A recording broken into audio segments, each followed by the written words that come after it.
I would say when talking about everything from, frustrated blacks who may be dealing with race battle fatigue, even talking about whites who are dealing with, white fragility, but not just white fragility, wanting to help, but not knowing how to process all of the different ways that they're being maybe attacked and viewed. Really, my strong recommendation for that is the Bible talks about bear with one another.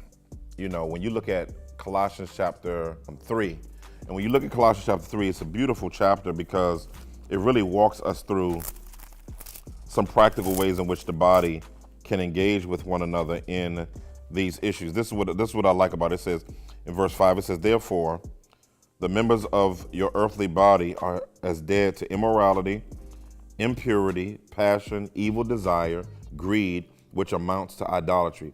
For it is because of these things that the wrath of God will come upon the sons of disobedience. And in them you also want to walk when you were living in them. But now you also put them aside: anger, wrath, malice, slander, abusive speech. Put them away from your mouth.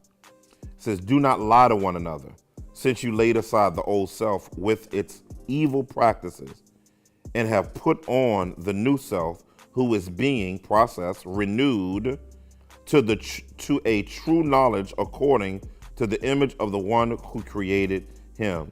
A renewal in which there is no distinction between Jew and Greek, circumcision and uncircumcision, barbarian and Scythian, slave and freeman, but Christ is all and in all. That verse right there is massive, because the only way to really work this stuff out is knowing that blacks and whites needed redemption equally. And we both have to put off the old self, put on a new self, and then walk in community in a way where we're being honest about what we're feeling. But I do think, white brothers and sisters, y'all need to be quiet for a while. Now, somebody said, well, why can't I talk? Why can't I do this? Y'all have to.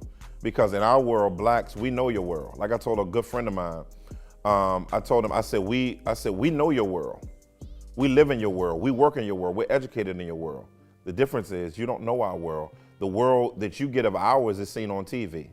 And so sometimes that perception of TV, and I know somebody said, well, that's a broad stroke because I have black friends. Please, that's why you need to listen, because your rebuttals is going to mess this up.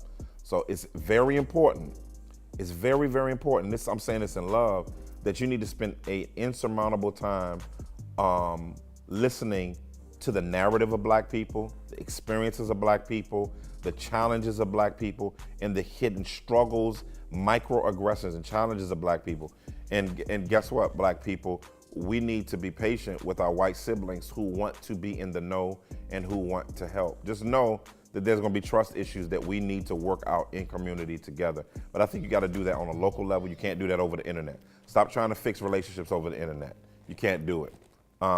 Try to build relationships locally and have things that creates conversation and creates opportunity for us to link up and do some work in our areas. That's my prayer for us.